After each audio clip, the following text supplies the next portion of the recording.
شروع میں عرض کیا ہے۔ ملا علی قاری رحمۃ اللہ علیہ فرماتے ہیں جس کو ایمان کی حلاوت ملتی ہے اس کا مطلب یہ ہے کہ اس کا خاتمہ ایمان پر ہوگا۔ 4 چیزیں ہو گئی، آیت شریفہ کا اہتمام، مسواک کا اہتمام، اذان کے بعد کی دعا، اور اس کے بعد حلاوت کو حاصل کرنے کے عمل۔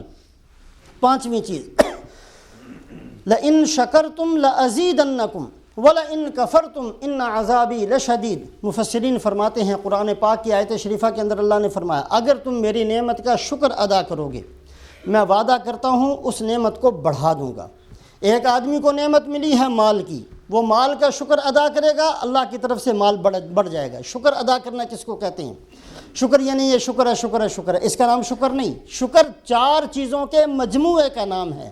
اگر کسی بندے کے اندر 4 چیزیں ہیں تو وہ شکر کرنے والا ہے، اور اگر کسی بندے کے اندر 4 چیزیں نہیں ہیں یا 4 چیزوں میں سے کوئی ایک چیز ہے تو وہ ناقص قسم کا شکر ہے۔ سب سے پہلی چیز وہ اس نعمت کو اللہ کی طرف سے سمجھے، اپنا کمال نہ سمجھے۔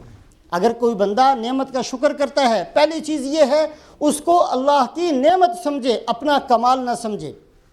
دوسری چیز، جب اللہ پاک نے نعمت دی ہے تو اللہ پاک کا احسان مند رہے کہ اللہ میں اس کے قابل نہیں تھا، آپ نے میرے اوپر احسان کیا۔ تیسری چیز، اس نعمت کو وہیں خرچ کرے جہاں اللہ نے خرچ کرنے کا حکم دیا ہے۔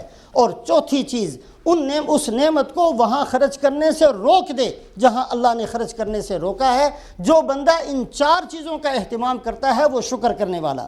جو آدمی جس نعمت کا شکر کرے گا، مال کا شکر ان 4 چیزوں سے کرے گا، اللہ کا وعدہ ہے اس کا مال بڑھے گا۔ جو زندگی کا شکر ان 4 چیزوں سے کرے گا اللہ اس کی زندگی میں برکت نصیب فرمائیں گے۔ جو اولاد کا شکر ان 4 چیزوں کے ساتھ کرے گا اولاد اس کی آنکھوں کی ٹھنڈک بنے گی۔ جو دنیا کی کسی نعمت کا شکر ان 4 چیزوں سے کرے گا اس کی نعمت کے اندر اضافہ کرنا یہ اللہ پاک اپنے بندوں سے وعدہ کرتے ہیں۔ بالکل اسی طریقے سے اللہ پاک نے ہمیں نعمت دین نصیب فرمائی، ایمان کی نعمت نصیب فرمائی۔ ایک آدمی جب اس ایمان کی نعمت پر اللہ کا شکر ادا کرے گا تو اللہ پاک اس نعمت کے اندر اضافہ فرمائیں گے، اور اضافہ یہ ہے کہ اللہ پاک اس نعمت کو دینے کے بعد واپس نہیں لیں گے، اس نعمت سے محروم نہیں کریں گے۔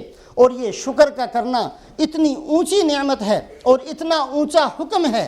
ایک انسان جب جنت میں پہنچ جائے گا، جنت میں پہنچنے کے بعد نماز کا حکم نہیں ہے کہ نماز پڑھو، روزے کا حکم نہیں ہوگا کہ روزہ رکھو۔ جتنے اعمال دنیا کے اندر جن کا حکم دیا جاتا تھا سارے کے سارے منسوخ کر دیے جائیں گے۔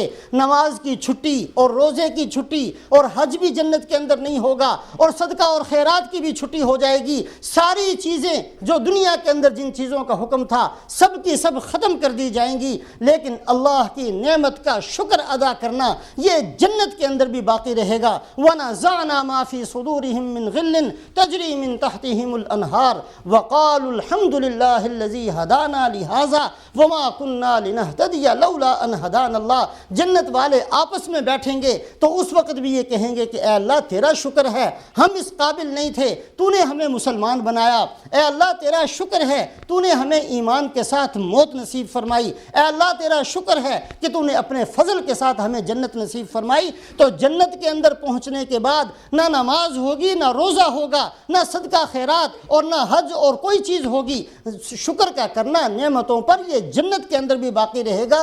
تو اللہ پاک نے جو نعمت دی ہے ایمان کی، اس نعمت کا شکر ادا کرنا۔ اور اس کے بعد 6 درجے کے اندر یہ ہے، حضرت علامہ جلال الدین سیوطی رحمۃ اللہ علیہ فرماتے ہیں اگر کوئی بندہ یہ چاہتا ہے کہ اس کی موت اچھی حالت کے اندر آئے، عام طور پر بعض بندے بوڑھے ہو جاتے ہیں اور بڑھاپے کے اندر دماغ بھی کام کرنا چھوڑ دیتا ہے، بعض لوگ ہاتھوں کے اندر راشا پڑ جاتا ہے، بعض لوگ بیچارے اپنے اوسان خطا کر جاتے ہیں، پیشاب پخانے کی ان کو ہوش نہیں رہتی۔ اس قسم کی جتنی چیزیں ہیں حضرت علامہ جلال الدین سیوطی فرماتے ہیں ایک آدمی یہ چاہتا ہو کہ اس کی موت اچھی حالت کے اندر آئے، آخر تک اس کے اوسان بحال رہیں، اس کا دماغ کام کرتا رہے، اس کے اعضاء سلامتی کے ساتھ چلتے رہیں، اگر کوئی بندہ یہ چاہتا ہے تو قرآن پاک کی تلاوت کا کثرت سے اہتمام کرے۔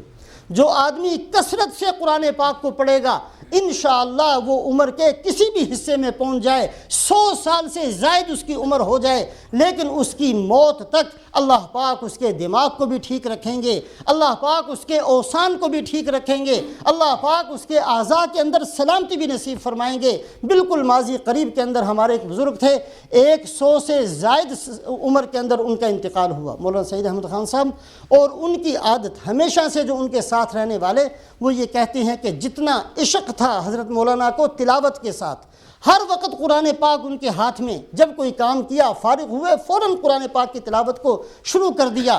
اللہ پاک نے 100 سال کی اس سے زائد عمر دی، اور اس عمر کے اندر بھی سارے اوسان بالکل ٹھیک ٹھاک تھے، گھنٹوں لوگوں کے سامنے بیان کیا کرتے، اور آخر کے اندر ایسی عمر کے اندر بھی انتقال ہوا تو انتقال سے چند روز پہلے روزانہ ایک قرآن پاک پڑھا کرتے۔ تو جو آدمی قرآن پاک کی تلاوت کا کثرت سے اہتمام کرے گا اس کی موت اچھی حالت کے اندر آئے گی۔ جیسا کہ میں نے شروع میں عرض کیا ہے، میری آپ کی ضرورت یہ ہے دنیا کے اندر اعلیٰ سے اعلیٰ درجے کو حاصل کرنے کے لیے سر سے لے کر پاؤں تک کا ہم زور لگا دیتے ہیں، ہماری ایمان کی حالت میں ضرورت یہ ہے کہ ہماری موت اچھی آئے۔ 7ویں درجے کے اندر ایک آدمی اگر یہ چاہتا ہے کہ اس کی موت اچھی حالت کے اندر آئے تو اس کو چاہیے کہ نیک لوگوں کے ساتھ رہے۔ آج کے دور کے اندر ایک بیماری پیدا ہو جاتی ہے الگ تھلگ رہنا، کہ جی کیا کریں لوگ کسی کام کے نہیں ہیں، جب بیٹھو ادھر ادھر کی ہانکتے اور بکتے رہتے ہیں، ادھر ادھر کی مارتے رہتے ہیں۔ اپنے آپ کو ریزرو رکھنا اور اپنے آپ کو لوگوں سے دور رکھنا اور اپنے آپ کو کنارے کے اندر رکھنا اور قرآن اور حدیث کو بھی اپنی عقل سے سمجھتے رہنا، یہ ایک مرض پیدا ہوتا ہے، اور اس مرض کی وجہ سے اللہ نے قرآن پاک کے اندر فرمایا وَمَن يَتَّبِعْ غَيْرَ سَبِيلِ الْمُؤْمِنِينَ نُوَلِّهِ مَا تَوَلَّى وَنُصْلِهِ جَهَنَّمَ وَسَاءَتْ مَصِيرًا۔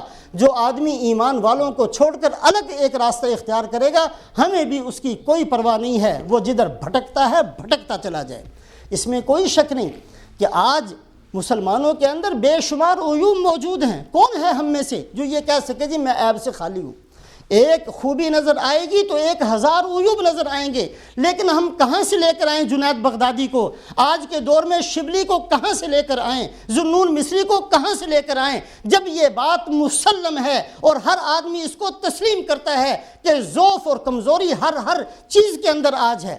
جو پہلے نگاہ تھی ویسی نگاہ نہیں ہے، کہتے جی زمانہ بدل گیا، نگاہیں کمزور ہو گئیں۔ پہلے حافظہ بڑا تیز تھا، آج حافظہ کمزور ہو گیا۔ پہلے جسمانی قوت بہت زیادہ تھی، آج جسموں کے اندر طاقت اور قوت نہیں رہی۔ جیسے ہر شعبے کے اندر ضعف پیدا ہوا ہے، ہر شعبے کے اندر کمزوری پیدا ہوئی ہے، تو یقیناً مسلمانوں کی خوبیوں کے اندر بھی کمزوری آئی ہے۔ کہاں سے لے کر آئیں گے ہم جنید بغدادی کو؟ جنید بغدادی آئیں گے تو ہم ان کے پاس بیٹھیں گے، اور جنید بغدادی نہیں آئیں گے تو ہم کسی کے ساتھ نہیں بیٹھیں گے۔ ہمارے لیے آج کا مسلمان ہی جنید بغدادی ہے جو لا الہ الا اللہ پڑھتا ہے۔ ہم نے اس کی عزت کرنی ہے، ہم نے اس کی قدر کرنی ہے، اس کے دل کے اندر کلمہ ہے، اس کلمے کی برکت سے ہم اس کے سامنے جھکنے والے بنیں، اس کے ساتھ جوڑ رکھنے والے بنیں، اس کے ساتھ تعلقات کو قائم کرنے والے بنیں۔